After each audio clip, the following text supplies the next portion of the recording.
Richmond, Virginia, population 230,000 individuals, metro population 1.3 million people.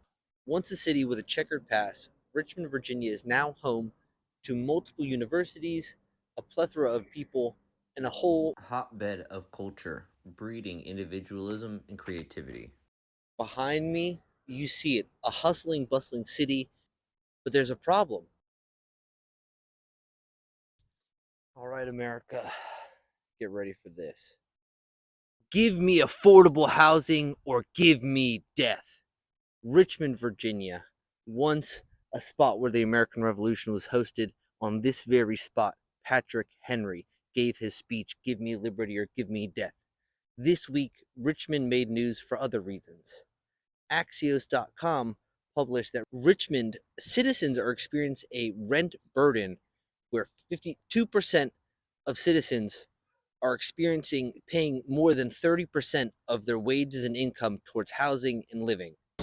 Once again, why? You said it, the rent is too damn high.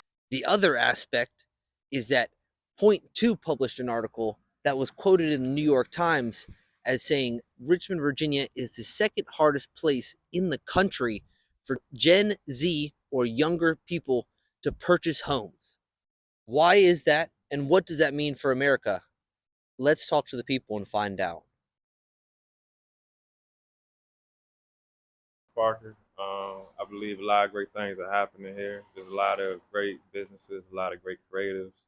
And the biggest thing about it is just a lot of great resources, I think, for like financial empowerment as well as just access to capital. And I think even here, there's always kind of been this creative community. And so I've kind of even seen it since 2015. There's just been a lot of infrastructure. I think you think of larger cities, like you go to like a DC or New York, you know, the infrastructure to kind of get in, the barriers to entry are a lot higher. And so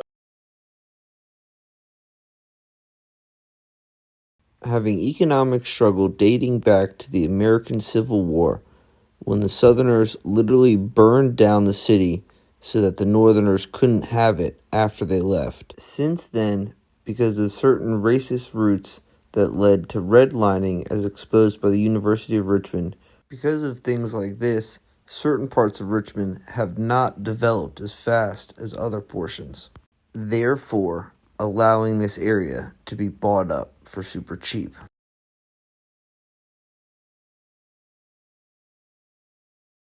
Richmond's housing crisis shines light on a bigger problem that's happening in America. On average, Americans are making less money and spending more money in cost of living. This is causing inflation, where people need more money to survive and products cost more money to produce. Inflation is happening across the country and driving Americans of all walks of life to seek affordable housing. Once a forgotten city, Richmond is seeing a mass migration of people as the affordable housing crisis in major cities becomes more apparent.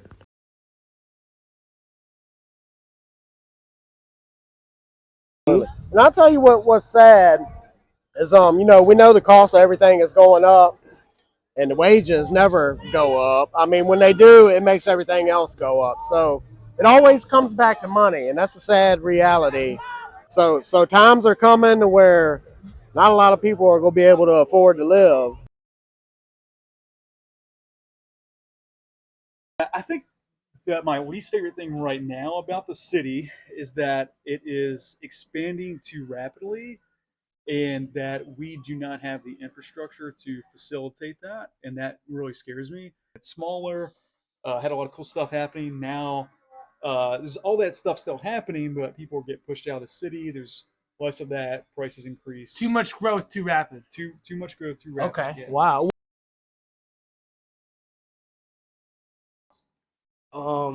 One of my major thoughts is the homeless epidemic here.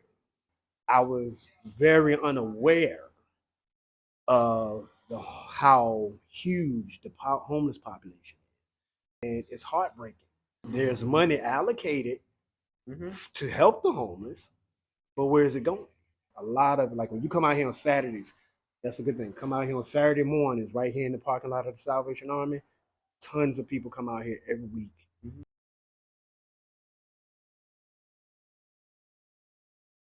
That is right. It's to build that sense of community that I think we as Americans have lost. Right. We need to rebuild that. Well, I think from our perspective, with the increase of technology, it separates us. So we need to get back to that personal touch of, taking care of each other. It doesn't matter what color or race you are. You just basically come out here and care.